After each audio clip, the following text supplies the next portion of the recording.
I was walking into the grand ballroom at the Waldorf Astoria in Chicago, where my son's engagement dinner was being held, when I heard the bride-to-be whisper with pure contempt as she watched me enter. The greasy mechanic finally showed up. The words hit me like a kick in the gut. I swallowed hard, feeling the blood rush to my face.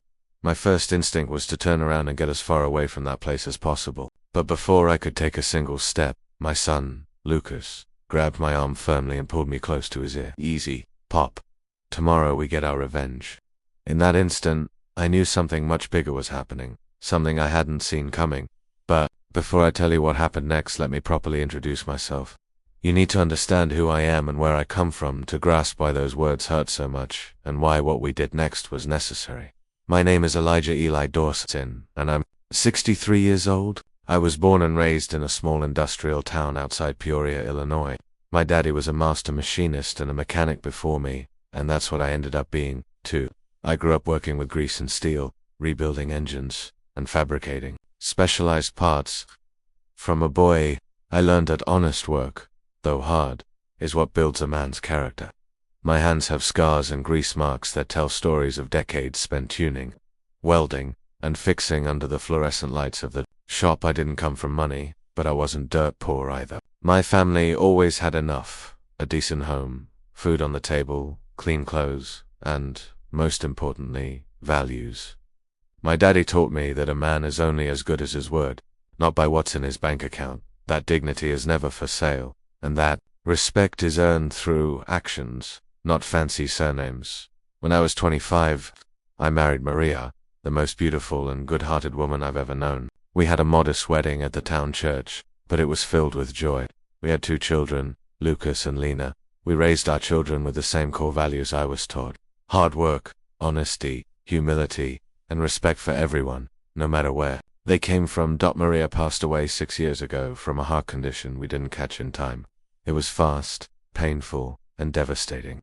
But life keeps moving whether you want it to or not. I was left with our children, who were adults by then. Lena got married 3 years ago to a good man, a high school teacher. They live in Chicago and have a beautiful little boy who is my heart and soul. They visit often. Lena never forgot where she came from. Lucas, my son, is 32 and a mechanical engineer. He studied at the University of Illinois Urbana-Champaign on a scholarship. I was unbelievably proud. Watching him graduate was one of the happiest days of my life. After marrying Maria, of course, Lucas was always hardworking, intelligent, and respectful. For years, he worked advising manufacturing firms and heavy equipment corporations on efficiency, automated systems, and sustainability.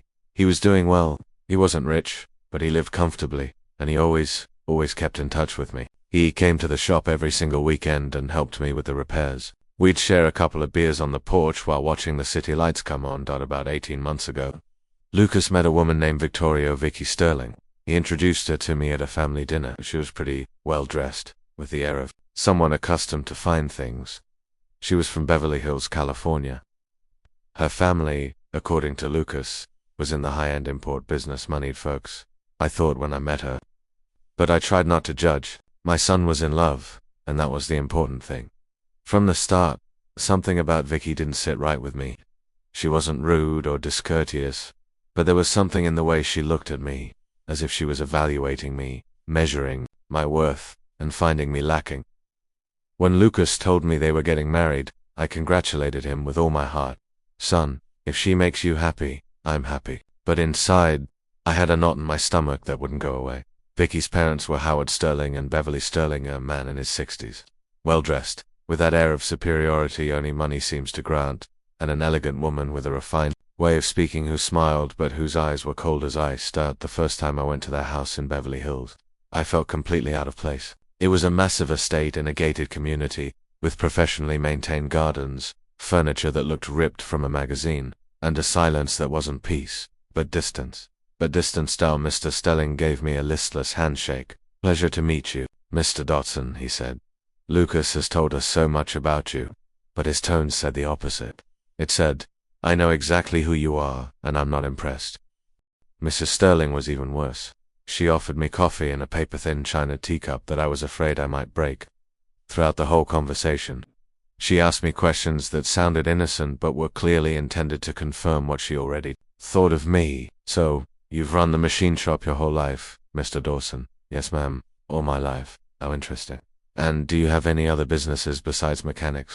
No, ma'am, the shop is all I know. Ah, I see. How noble the work of the hands. Noble. The word landed like an insult wrapped in a compliment. But I swallowed my pride for my son. He was happy, and I didn't want to be the father who ruined his son's relationship over unsubstantiated suspicions. The months passed, and the wedding preparations moved forward. I helped with what I could. Lucas told me not to worry about the cost. Vicky's family was covering almost everything. They insisted. Pop, he said. But I put in my share, too. I gave him what I had saved. It wasn't much, but it was honest money earned by the sweat of my brow.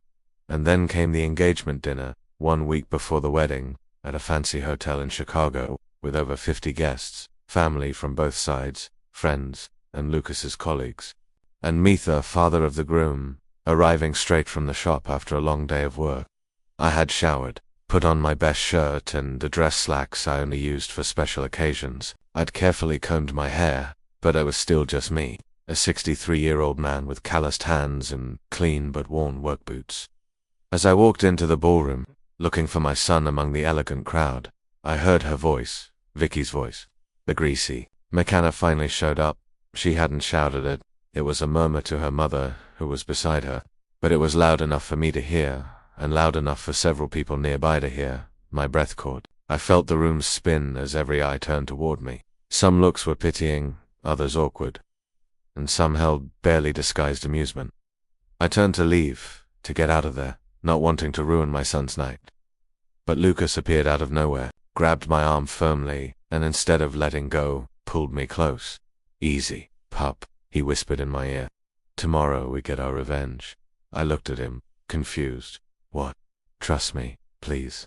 Just get through tonight. I'll explain everything later. There was something in his eyes, something hard, something determined, that I hadn't seen in my son before. I nodded. I didn't understand anything, but I trusted him. Lucas led me to a table. He introduced me to some of his engineer friends, educated, people who treated me with genuine respect. We talked about fabrication, automated systems, and sustainability. They made me feel included and valued. But throughout the entire dinner, I couldn't stop looking toward the main table, where Vicky was sitting with her parents, laughing and making toasts as if she hadn't insulted me just minutes before. And Mr. Sterling would glance over at me every so often with that smile that didn't reach his eyes, like he was saying, "You know your place, country boy." After dinner, when most of the guests had gone, Lucas asked me to come with him to his car. We got in, he closed the doors, and he looked at me with a seriousness that made me nervous. "Pop, I need to tell you something, and I need you to listen until the end without interrupting." "What is it, son?" He pulled out his phone, opened an audio recording app, and showed me a list of files. There were over 20 of them. "What is this?" "Recordings of Vicky, her parents. Conversations they had when they thought I wasn't listening." My stomach turned. "Lucas, what did you do?" "I started to suspect something 3 weeks ago." Vicky began asking strange questions about the shop. If it was in your name, if you had a will, and how much it might be worth. At first I thought it was normal curiosity, but then she started pushing, saying that after we got married, we should convince you to put the shop in my name to protect it, she said, so there wouldn't be legal problems later. "Son, wait, there's more." One night, I was at their house in the living room when I heard voices in Mr. Sterling's study. The door was slightly ajar, and I heard Vicky talking to her parents about me, about you, and about the shop. Lucas pressed play on one of the recordings. Vicky's voice came through clearly, without the sweet tone she used with me. Double quotes, ... almost there. "Mum, only 2 weeks until the wedding. After that, I'll convince Lucas to talk to his father. The old man is a fool. He'll sign anything his son asks him to." Mrs. Sterling's voice responded. ... And if he doesn't sign, then we use Plan B. Lucas already gave me access to his accounts. He has savings, not much, but enough. And once we're married, everything is community property. I can move it however I want. Mr. Sterling's voice cut in. "So, the shop is the important part. That downtown property is right in the zone they're going to redevelop. The city approved the industrial park expansion in 2 years. That land will be worth 10 times what it is. Now, we need that shop. ... I know that. That's why I'm marrying him. You think I liked going to that grubby little town pretending I liked his greasy mechanic dad. but it'll be worth it. My phone slipped from my hand. Lucas picked it up. We looked at me with eyes full of pain and rage. There are more recordings, Pop. Worse ones. Talking about how they plan to manipulate me, how they plan to get you out of the shop, and how they're going to split the money when they sell the land. I couldn't speak. I could only feel everything I thought I knew crumbling around me. That's why I ask you to hold it together tonight, Lucas continued. Because tomorrow, at the wedding, I'm going to expose everything in front of everyone. I have the recordings. I also have videos. I went back to their house with a hidden camera and recorded them. I have proof of everything. Son, the wedding is tomorrow, I know. The venue, the catering, the music, it's all paid for. But I'm not marrying that snake, and I'm not letting them get away with it.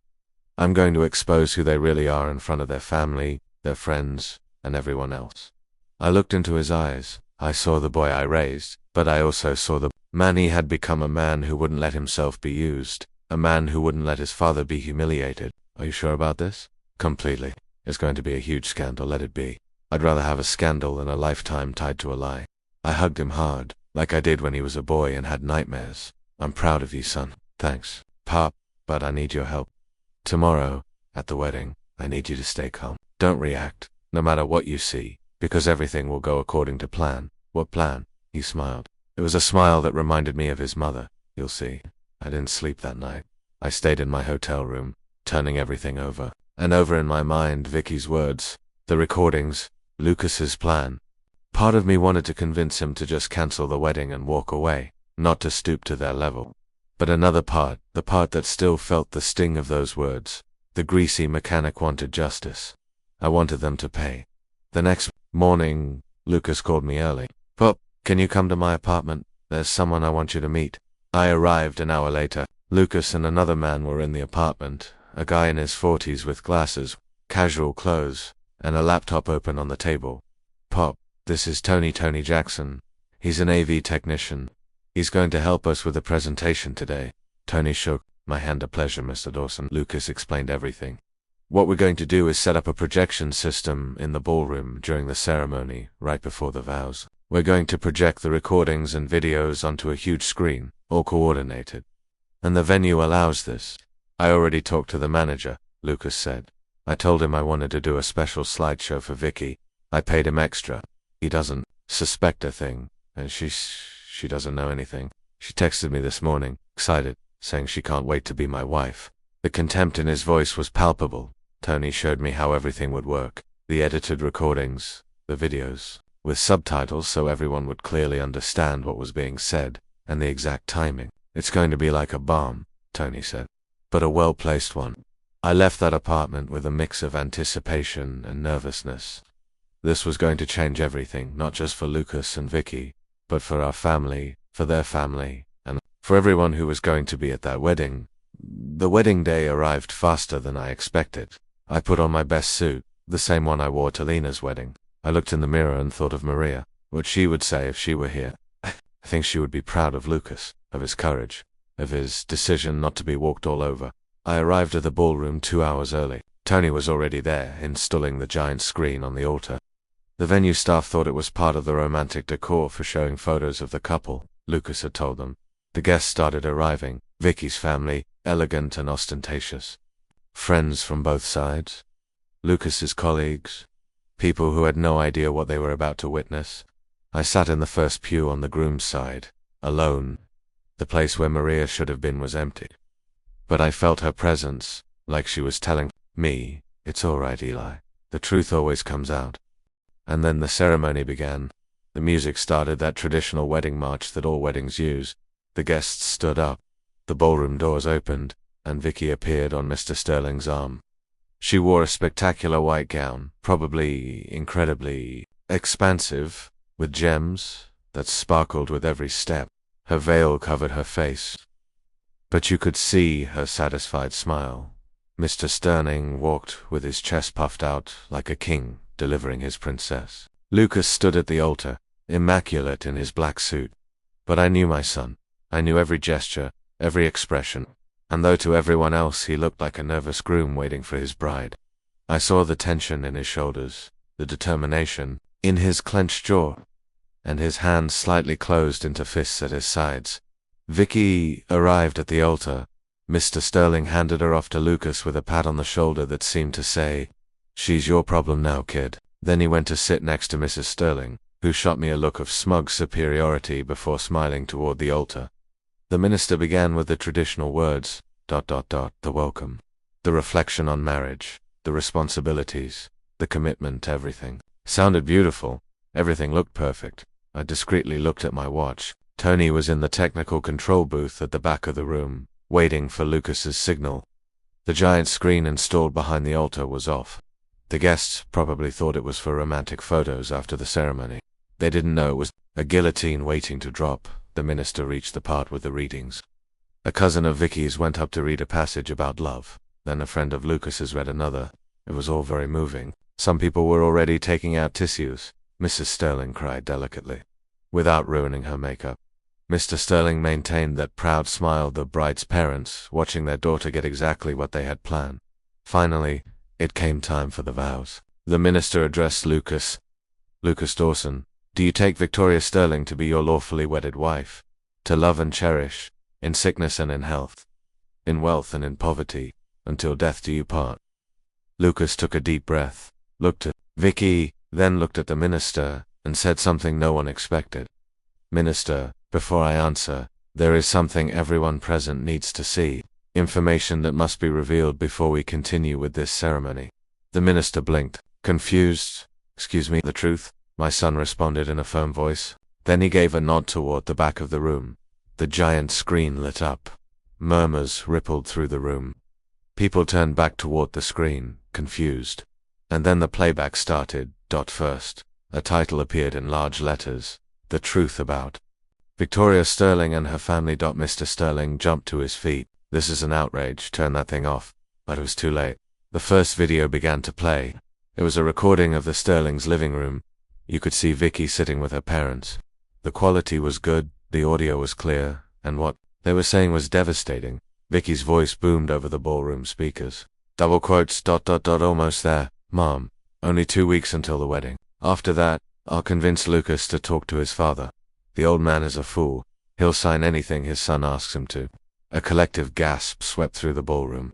All eyes turned to the screen, then to Vicky, then to me.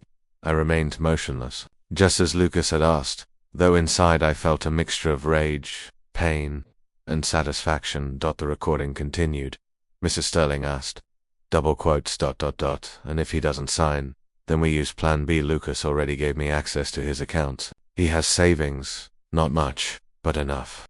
And once we're married, everything is community property. I can move it however I want. Vicky at the altar was pale. "No, that's edited. That's a lie." But the video continued. Now it was Mr. Sterling speaking.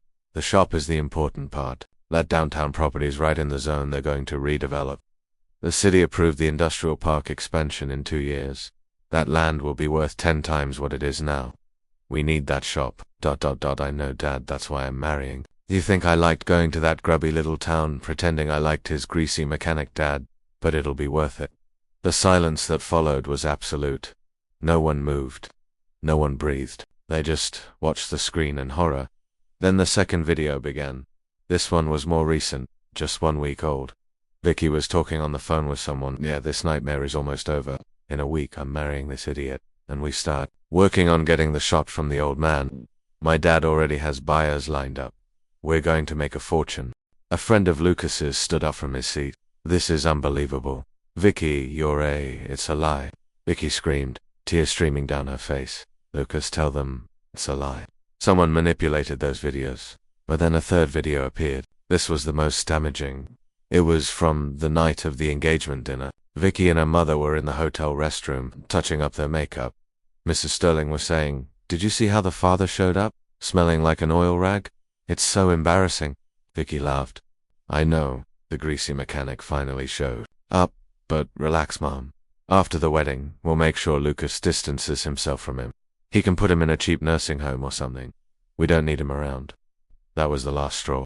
Several guests stood up, indignant. An aunt of Lucas's shouted, "You shameless snakes." Lucas's friends surrounded him at the altar, protecting him.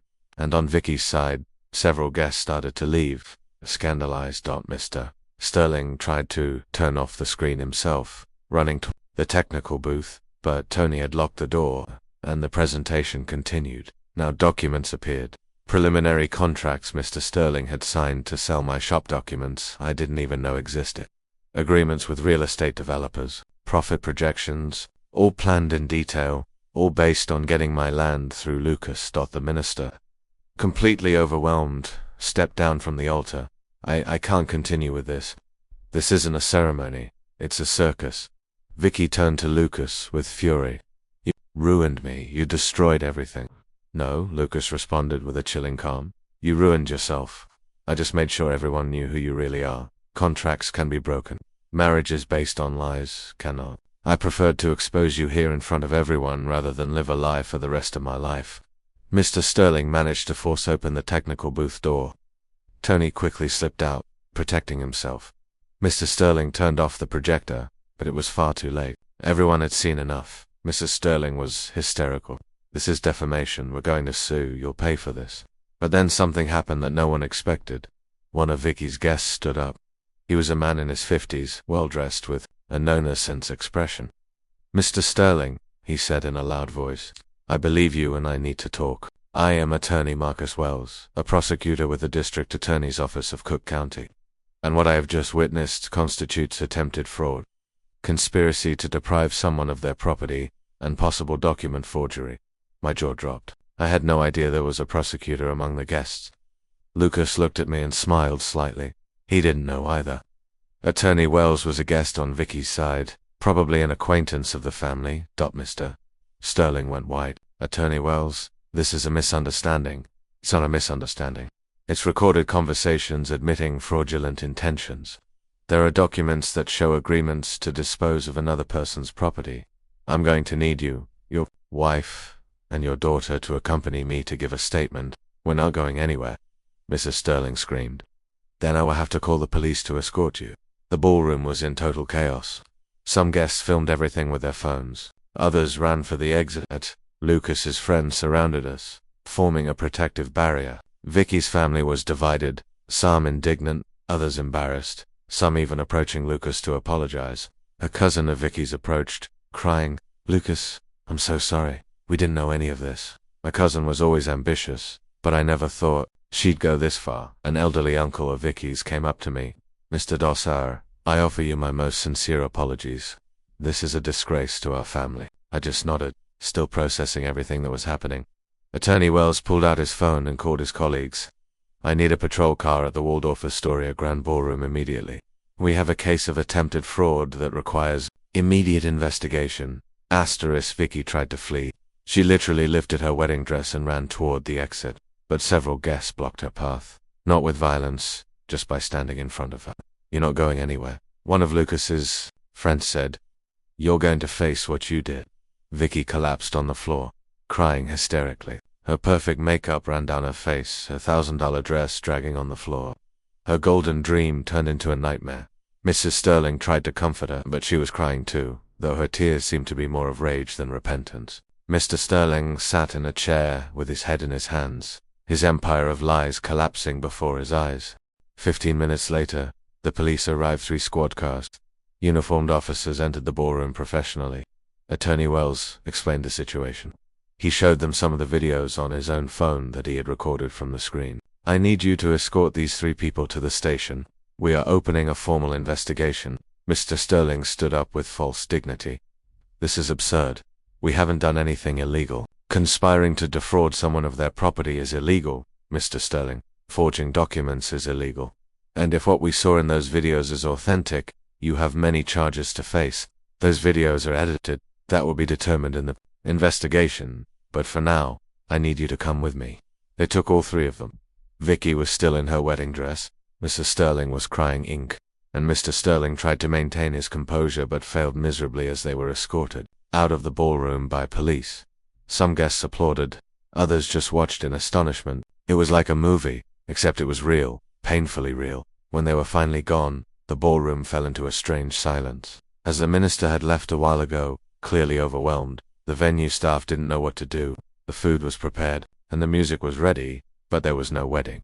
Lucas stepped down from the altar and walked toward me. He hugged me hard. I'm so sorry, Pop. I'm sorry you had to go through this. Don't apologize, son. You did the right thing. You really think so? Completely. That woman and her family were going to destroy you. They were going to destroy us both. It's better that it came out now than later. One of Lucas's friends approached. Bro, that was epic. Brutal, but epic. Another added, Vicky and her family deserved it. The nerve of them. But I saw the pain in my son's eyes. He had loved that woman, or at least he had loved the idea of her, and finding out that everything was a lie, that she was only using him, had to hurt a lot. Do you want to leave? I asked him. Lucas looked around the decorated ballroom, the prepared food, the guests who still remained, now chatting in groups, processing what they had witnessed. No, he finally said. The food is paid for, and the music is ready. Whoever wants to stay, stay. We're going to celebrate. Celebrate what? That I got out of the worst decision of my life. That my dad is safe. That the truth came out. And so it was, in a strange, surreal way, that cancelled wedding turned into a celebration of liberation. Lucas's true friends stayed, and some family did too. We ate, we drank, and we even danced a little. I danced with my daughter Lena, who had rushed over when she heard what was happening. Papa, you okay? I am now, baby girl, I am now. But while we danced, I couldn't stop thinking about how close we had come to disaster. If Lucas hadn't discovered the truth, if he hadn't had the courage to expose it, we would have lost everything. The shop my father left me, the work of generations, all of it. And worse, I would have lost my son, because Vicky would have driven a wedge between us, manipulating him until he became someone I wouldn't recognize that night. When the party ended and everyone was gone, Lucas and I sat alone in the empty ballroom. The lights were off, except for some decorative ones. The tables were messy. It looked like the aftermath of a battle. Son, how did you discover everything? Tell me from the beginning. Lucas took a deep breath. About a month ago, Vicky started acting differently. More interested in the shop. She asked questions about how many acres you owned, if there were any debts, about your will. And that didn't seem strange to you at first. Now I thought it was natural for her to want to know about the family she was joining. But then she got more insistent. She told me we should convince you to put the shop in my name, to protect it from taxes, she said, so there wouldn't be legal problems when you got older. And what did you tell her? That no, the shop was yours, and you would decide what to do with it when the time came. She got mad. She started hinting that you were stubborn, that you didn't understand the modern world, and that I needed to be firmer with you. Pure manipulation. Yes, and that's when I started to suspect. Then one night, we went to dinner at her parents' house. I arrived early, knocked on the door, but no one answered. And even though I heard voices inside, I pushed, and the door was unlocked. I went in and heard Vicky talking to her parents in the study about us, about you, about their plans. And did you record it? Not right then. I just listened, paralyzed. But afterward I went back with a small recorder and a hidden camera. For 3 weeks, I gathered evidence, recordings, videos, documents Mr. Sterling left on his desk. You risked a lot, son. I had to, because every day that passed, Vicky pushed harder.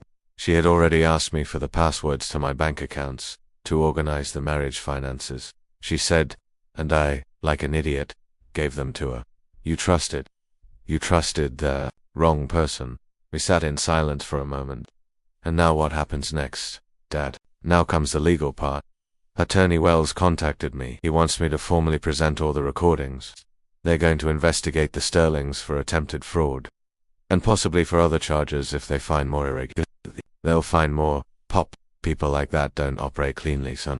If they tried to scam us, they've probably done the same thing to others. I was right, and the following days would prove exactly that. The days after the cancelled wedding were a whirlwind of emotions, phone calls, and legal procedures I never imagined I'd have to face at 63. Lucas and I met with Attorney Wells in his office at the District Attorney's Office of Cook County in Chicago. It was a gray, bureaucratic building with long hallways that smelled of old paper and reheated coffee. But the attorney's office was tidy, professional, with diplomas on the walls that showed years of experience. Mr. Dawson, Lucas, he greeted us, shaking our hands firmly. Take a seat. We have a lot to talk about. We sat in front of his desk. Lucas carried a backpack with all the evidence, USB drives with the recordings, printed copies of documents he had photographed at the Sterling house. and records of text messages where Vicky requested information about my assets. The attorney reviewed everything with meticulous care. He listened to the complete recordings, not just the fragments that had been shown at the wedding. He read every document, constantly taking notes in a legal pad. After almost 2 hours, he took off his glasses and looked at us seriously. This is solid. Very solid. We have clear evidence of conspiracy to commit fraud. Vicky and her parents openly discussed plans to strip Mr. Dawson of his property through deception and manipulation. The documents Mr. Sterling prepared to sell the shop without being the owner constitute forgery, and the unauthorized access to Lucas's bank accounts, even though he gave the passwords voluntarily, can be considered abuse of trust for fraudulent purposes. What does that mean in practical terms? I asked. It means we're going to file formal charges against all three, Victoria Sterling, Howard Sterling, and Beverly Sterling, The charges will include attempted fraud, conspiracy, forgery of documents, and abuse of trust. Depending on what we uncover in the investigation, more charges could be added. How long will this take? Lucas asked. The legal process can take months, but the preliminary investigation has already begun. My colleagues are reviewing the Sterling's background, and we've already found something interesting. He pulled a folder from his desk, opened it, and showed us several documents. Howard Sterling has a history not of convictions, but of civil lawsuit. In the last 10 years, he's been sued 5 times by business partners, alleging fraud or breach of contract. 3 cases were settled without court agreements, where he paid considerable sums. The other 2 were dismissed for lack of sufficient evidence. My stomach turned. And that doesn't show up in any public record. It does, if you know where to look. But most people don't investigate thoroughly. Plus, Mr. Sterling is skilled at projecting an image of success and respectability. He lives in an exclusive neighborhood, has social connections, and donates to charities, all designed to appear legitimate. And Vicky? Lucas asked, his voice tense. Vicky is younger. She obviously doesn't have such a long history. But we found something concerning. 3 years ago, she was briefly engaged to another man, a businessman from Chicago. The engagement broke off abruptly. We spoke to him discreetly. He told us that Vicky's family had started asking questions about his properties and businesses. When he refused to grant access to certain financial information, Vicky ended the relationship. Lucas closed his eyes. It was their pattern. What they did to me, they'd tried before. Exactly, and they probably would have kept trying with others, if you hadn't exposed them, Attorney Wells continued. Now there's one more thing I need to discuss with you. The Sterlings are being represented by very expensive lawyers. They've already filed a counter-complaint alleging defamation, emotional distress, and violation of privacy because of the recordings. Can they do that? I asked, alarmed. They can try, but their case is weak. The recordings were made in spaces where Lucas had a right to be as a guest. They were not obtained through illegal spying, and the content of the recordings is so incriminating that any reasonable judge will understand that. Lucas was protecting himself and his father from imminent fraud. So we don't have anything to worry about. I didn't say that. The Sterlings are going to fight. They're going to try to discredit us. They're going to hire investigators to look for anything they can use against us. That's why I need you to be absolutely honest with me. Is there anything in your past, your finances, or your personal lives that can be used to discredit you, Lucas? And I looked at each other. I thought about my life. 63 years of honest work, taxes paid, no shady dealings, no dark secrets. No, I said firmly. My life is an open book. The shop is mine, inherited from my father, with all the paperwork in order. I pay my taxes. I have no debts. I haven't been involved in any scandal. And you, Lucas, honest work. Tax returns are current. I don't have any enemies. Well, except the ones I just created by exposing the Sterlings. Attorney Wells nodded. Satisfied. Good. That puts us in a strong position. Now there's another issue. The wedding. Who paid for what? Vicky's family paid for the ballroom, the catering, and the decorations, Lucas explained. I paid for the music, the invitations, and some other minor things. In total, I spent about $8,000. They easily spent $40,000. Did they sign any service contracts? Yes. Everything is in Mr. Sterling's name. He insisted on handling everything. Perfect. That means any financial loss from the cancellation is his problem, not yours. And they can hardly sue over that when they were exposed committing fraud. We left that meeting with a mix of relief and apprehension. The legal process was just beginning, but at least we had a good lawyer and a solid case. The following days were strange. Lucas temporarily moved in with me at the shop. He needed distance from the city, from the places that reminded him of Vicky. I was happy to have him near even though the circumstances were terrible. We worked the shop together, just like the old days, rebuilding equipment, fixing hydraulic presses, fabricating parts. The physical labor was good for him. It helped him process everything, and it reminded me of what we were fighting for. This shop, this legacy, this was what the Sterlings had tried to steal from us. One afternoon, while resting under the shade of the awning, drinking cool water, Lucas spoke. "Pop, do you think I'm a coward?" I looked at him, surprised. "Why would you say that?"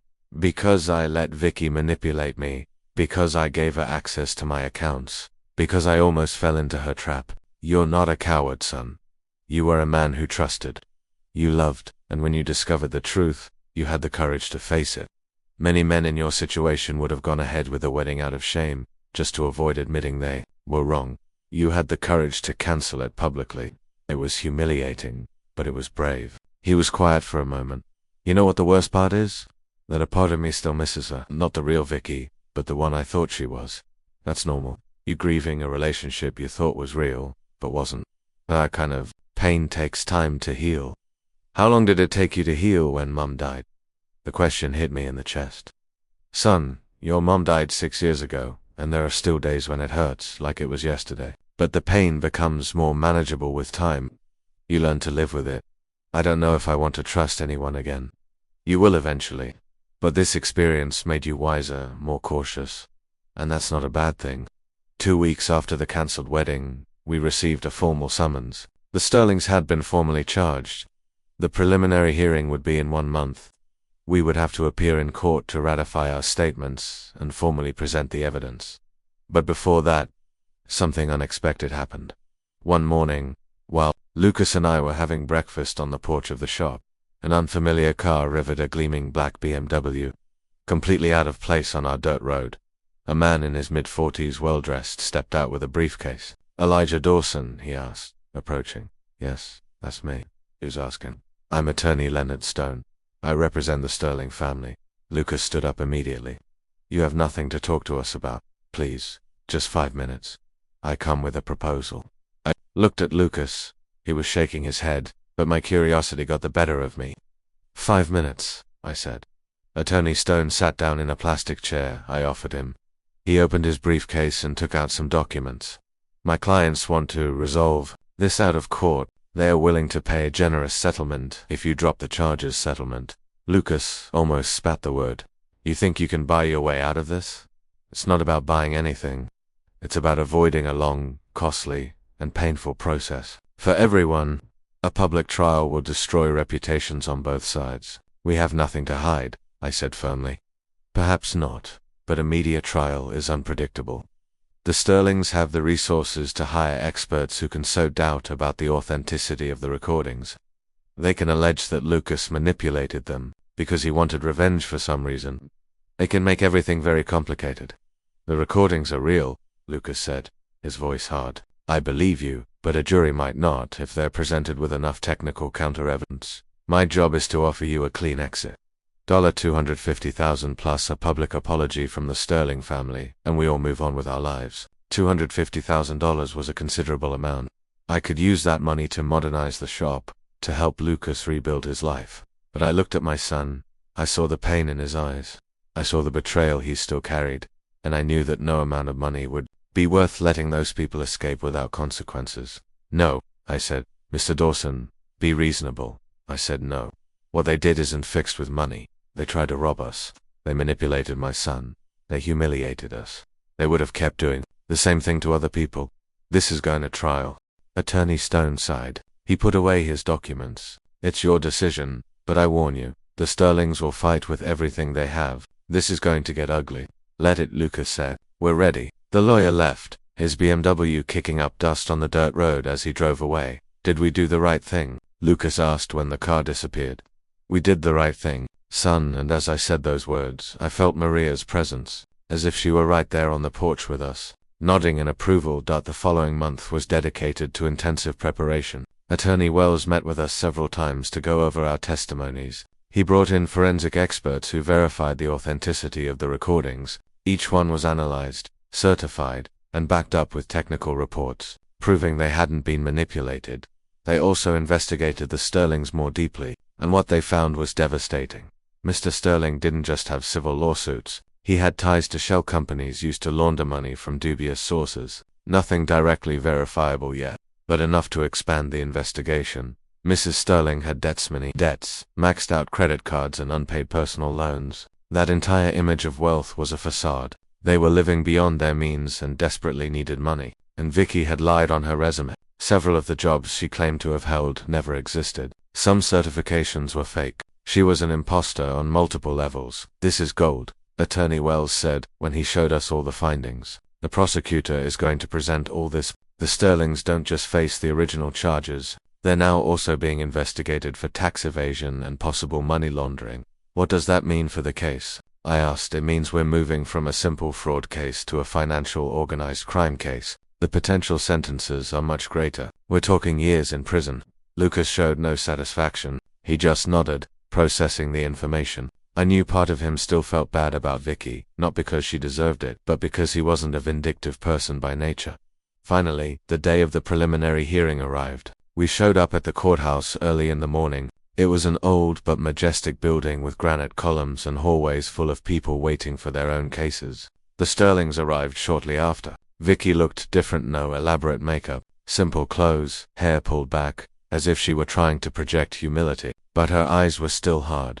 Mr. Sterling maintained his air of superiority, but the tension was noticeable. Mrs. Sterling walked between them with dark glasses, even though we were inside. We looked at each other across the hallway. No one greeted anyone, just hostile stares. We entered the courtroom. The judge was an older man in his 70s, with the air of someone who has seen everything in his long career. He sat down, banged the gavel, and the hearing began.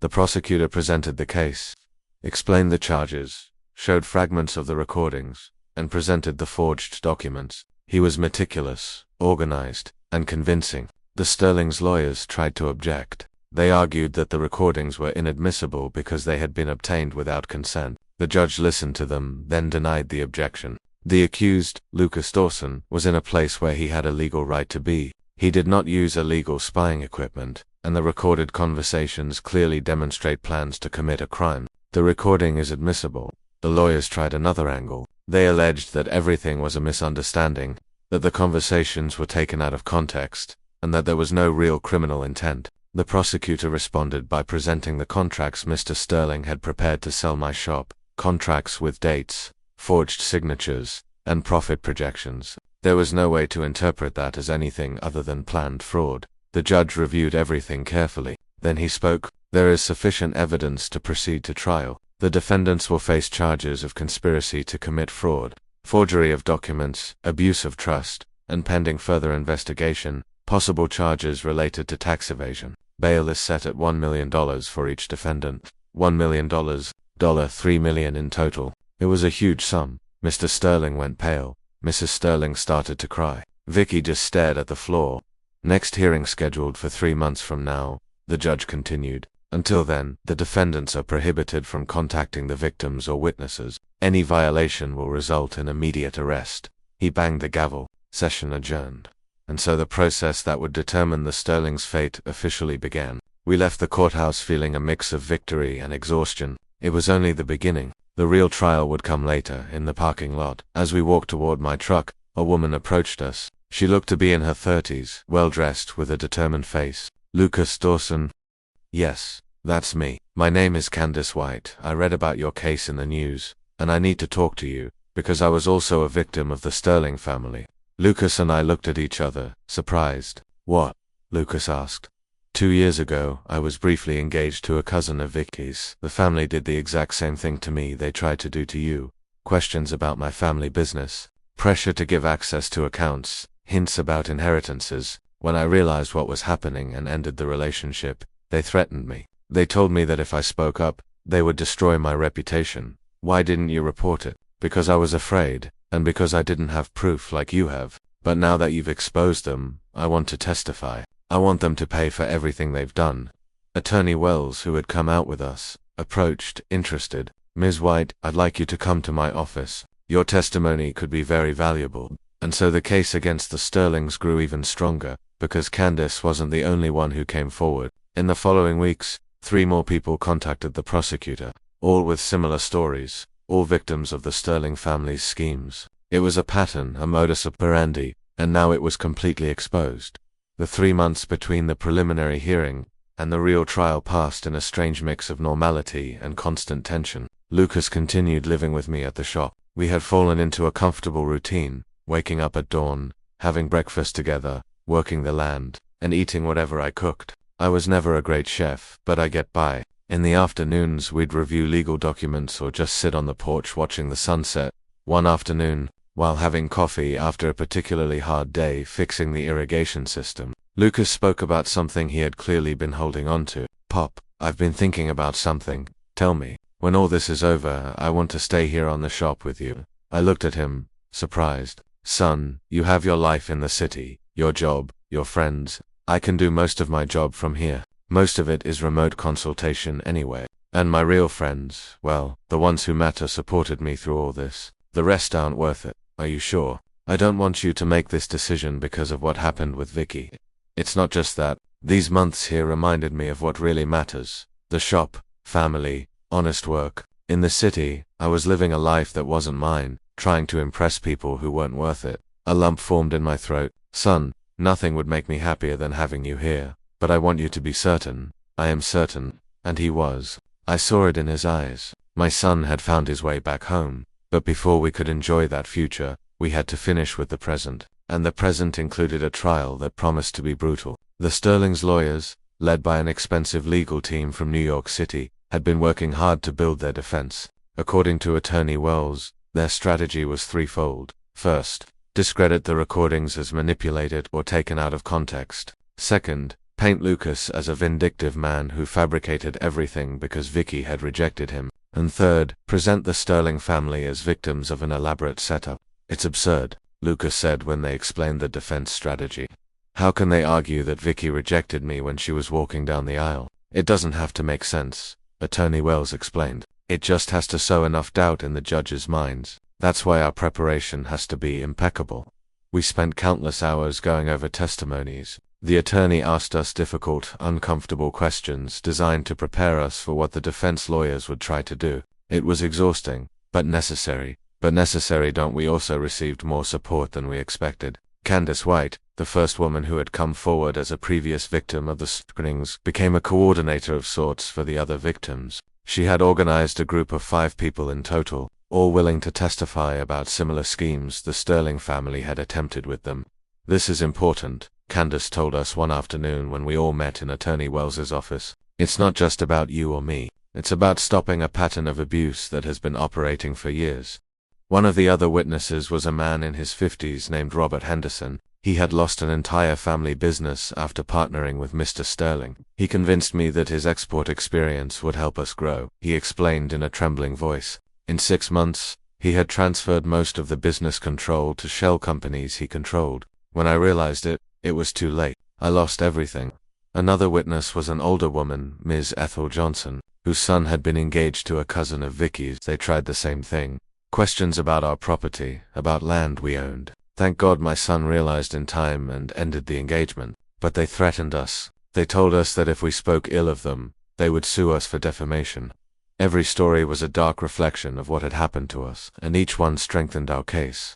Finally, the day of the trial arrived. I put on my best suit, the same one I had worn to the wedding that never happened. Lucas looked immaculate, too. Lena and her husband came from Chicago to support us. Some friends from the shop neighbors who had known us our whole lives also showed up. The courtroom was packed. There was media coverage. The Sterlings had managed to generate some media attention, presenting themselves as a respectable family being unfairly attacked. But we had the truth on our side. The Sterlings entered, escorted by their legal team. Vicky wore a conservative pantsuit, glasses she didn't need, obviously, to look more serious, and a practiced expression of victimhood. Mr. Sterling maintained his air of wounded dignity. Mrs. Sterling was dressed in black, as if in mourning for her destroyed reputation. The judge entered a different man from the preliminary hearing. This one was younger, about 50, with a reputation for being strict. We all stood up. He sat down and banged the gavel. The state's case against Howard Sterling, Beverly Sterling, and Victoria Sterling is now open. The charges are conspiracy to commit fraud, forgery of documents, abuse of trust, and tax evasion. How do the defendants plead? The Sterling's lead lawyer, a man in his 60s in a $1,000 suit, stood up, not guilty to all charges, Your Honor, let it be noted in the record. Prosecutor, present your case. And so it began. The prosecutor was meticulous. He started by explaining the context, how Lucas and Vicky had met, the development of their relationship, the engagement, and the wedding preparations all narrated clearly so the judges would understand the whole story. Then he presented the recordings, not all of them, that would have taken days, but the most incriminating ones. The courtroom was in absolute silence as Vicky's voice was heard saying, "The old man is a fool. He'll sign anything his son asks him to."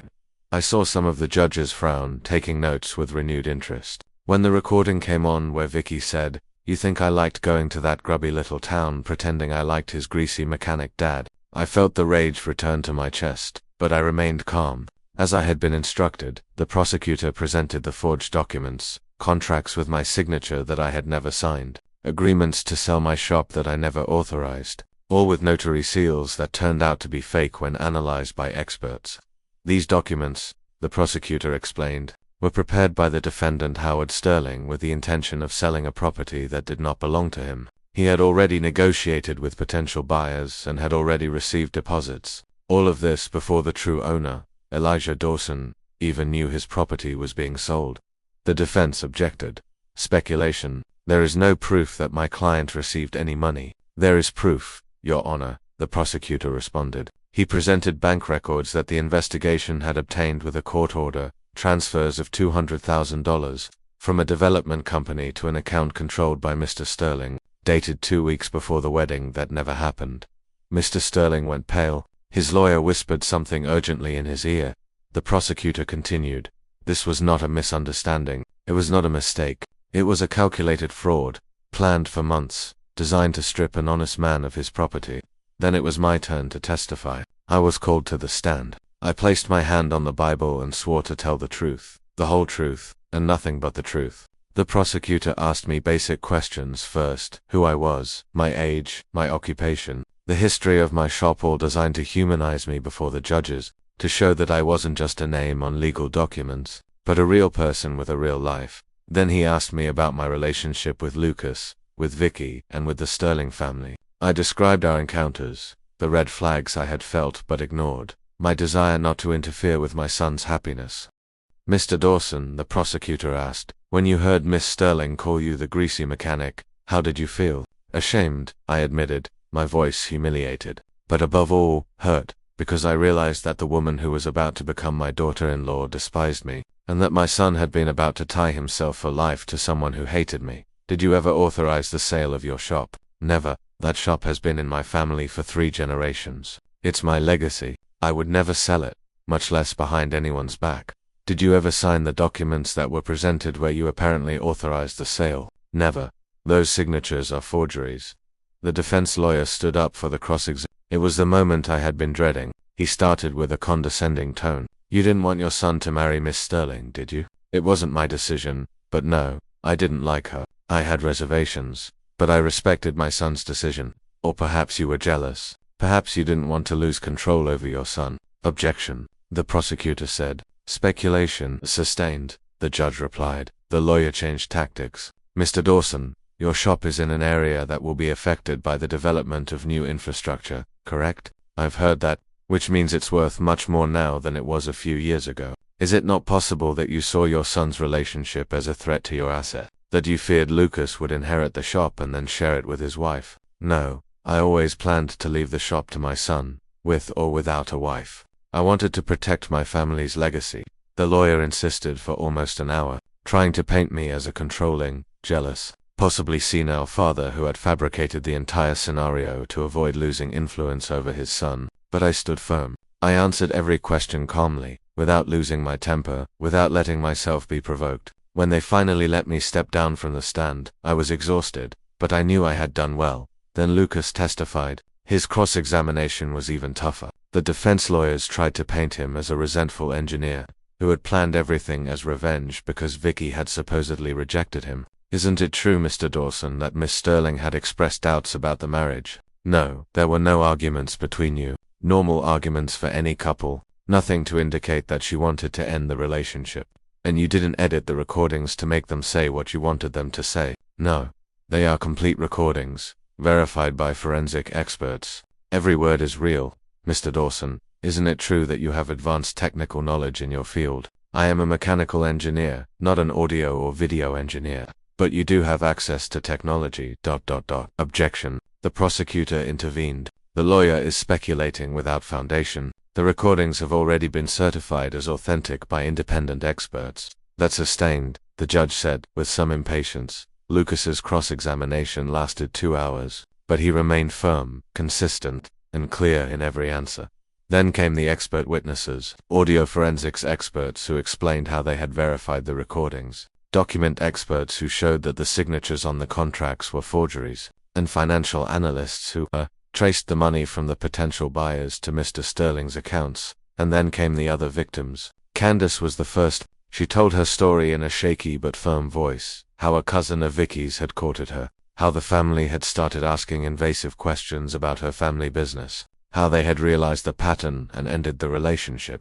When we broke off the engagement, Candace testified, Mr. Sterling called me personally. He threatened me. He told me that if I spoke ill of his family, he would destroy my reputation and my business.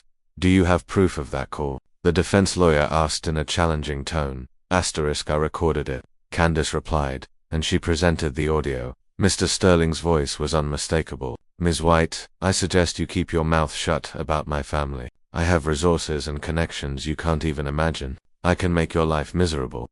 The judge called for silence as murmurs rippled through the courtroom. The other witnesses followed, each with their story, each adding another layer of evidence about the Sterling's pattern of behavior. The defense tried to discredit them, suggesting that they had all coordinated to fabricate similar stories, but it was absurd. Some of these people didn't even know each other before the case came to light.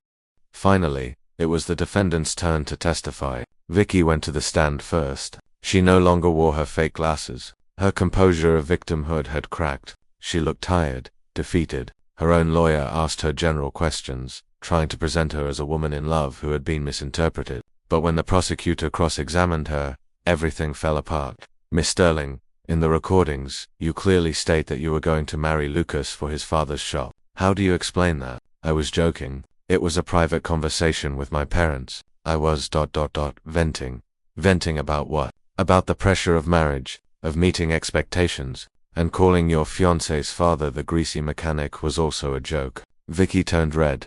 I know that was taken out of context. What context makes it acceptable to refer to the father of the man you were supposedly going to marry for love in that way? Did you love him, or did you love his bank account and his father's shop? Objection, the defense lawyer yelled. Argumentative. I withdraw the question, the prosecutor said. But the damage was done. Mr. Sterling testified next. He was arrogant, defensive, and clearly annoyed at having to be there. The prosecutor tore him apart, showing the bank transfers, the forged contracts, and the recorded threats. Mr. Sterling, you deny having prepared documents to sell a property that did not belong to you. Those documents were preliminary.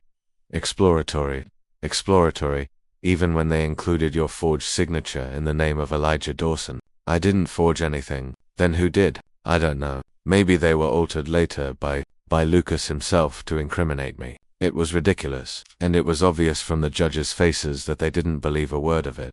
Mrs. Sterling barely managed to testify. She broke down on the stand, crying, citing stress and health problems. The judge was patient but firm. She admitted participating in the recorded conversations but insisted that everything had been misinterpreted.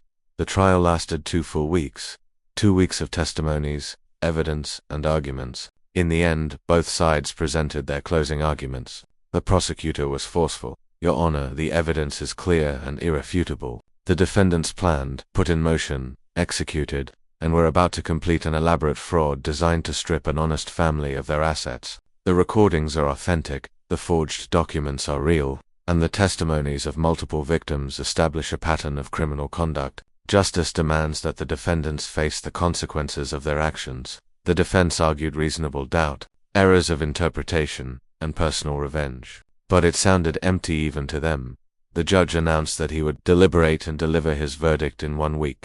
That week was the longest of my life. Lucas and I tried to stay busy at the shop, but it was impossible not to constantly think about what was to come. Finally, the day arrived. The courtroom was full again. The Sterlings looked defeated before it even started. The judge entered. We stood up. He sat down and began to read. Asterisk, in the case of the state versus Howard Sterling, Beverly Sterling, and Victoria Sterling, this court has reviewed all the evidence presented. The recordings, authenticated by forensic experts, clearly demonstrate intent to commit fraud. The forged documents, verified by experts, constitute the crime of forgery. The testimonies of multiple victims establish a pattern of criminal conduct. He paused. The silence was absolute. This court finds Howard Sterling guilty of all charges: conspiracy to commit fraud, forgery of documents, abuse of trust, threats, and tax evasion. The sentence is 12 years in prison. Mr. Sterling slumped in his chair. Beverly Sterling is found guilty of complicity in fraud and tax evasion. The sentence is 8 years in prison. Mrs. Sterling sobbed audibly. Victoria Sterling is found guilty of fraud, abuse of trust, and complicity in forgery. The sentence is 10 years in prison. Vicky did not react. She just stared into space. Additionally, the judge continued, the payment of damages and harm to the victims is ordered. The investigation of all the defendants' properties and accounts is ordered to determine the full extent of their fraudulent activities. An economic compensation to Elijah Dawson and Lucas Dawson for the moral harm caused is ordered. He banged the gavel. Session adjourned. And so it ended. Lucas hugged me. Lena cried tears of relief. Our friends congratulated us. Attorney Wells smiled, satisfied. We had one. We left the courthouse under the bright Chicago sun. I felt like I could breathe for the first time in months. The weight had been lifted. Pop, Lucas said. How do you feel? Tired, I admitted, but at peace. That night, back at the shop, Lena, her husband, Lucas, and I had dinner together. We toasted, we told stories, we laughed. It was the first truly happy dinner we'd had in a long time. When everyone went to sleep, I stayed alone on the porch, looking at the stars, and I talked to Maria as I sometimes did. We did it, my love. We protected our son. We protected the shop. We protected everything we built together. I felt the gentle wind on my face and chose to believe it was her, telling me she was proud. The following years were peaceful, good years. Lucas stayed at the shop as he had promised. We modernized the operations, implementing the sustainable techniques he had learned. The shop prospered. Lucas eventually met someone else, a beautiful woman, a rural teacher with no pretense, who loved him for who he was. They got married in a small ceremony right here at the shop, and this time, everything was real. The Sterlings served their sentences. Mr. Sterling died in prison of a heart attack. Mrs. Sterling was released after 6 years for good behavior, old and broken. Vicky served 8 full years. When she got out, she moved to another state. We never heard from her again. The other victims also found justice, and some, like Candace, became family friends. Today, at 69, I look back and see that nightmare made us stronger. It taught us that the truth always finds its way, that real family protects itself, and that honest work is worth more than any ill-gotten wealth. And I say to anyone listening to this story, if something doesn't feel right, it probably isn't. Trust your gut. Protect what's yours. And never ever be afraid to stand up for the truth, because in the end, the truth always prevails, and true love, genuine respect, and honest dignity are worth more than all the gold in the world. I'm really glad you're here, and that I could share my story with you. If you liked it, show me by liking the video and subscribing to my channel. Let's see how many of us there are. Write in the comments which city you're watching from and what time it is. I'm so curious to know where all you wonderful people are tuning in from. If you want to support me a little extra, you can also send a small donation. I share new life stories for you every single day. And now, 2 of my most popular stories will pop up on the screen, so you can choose what to watch next.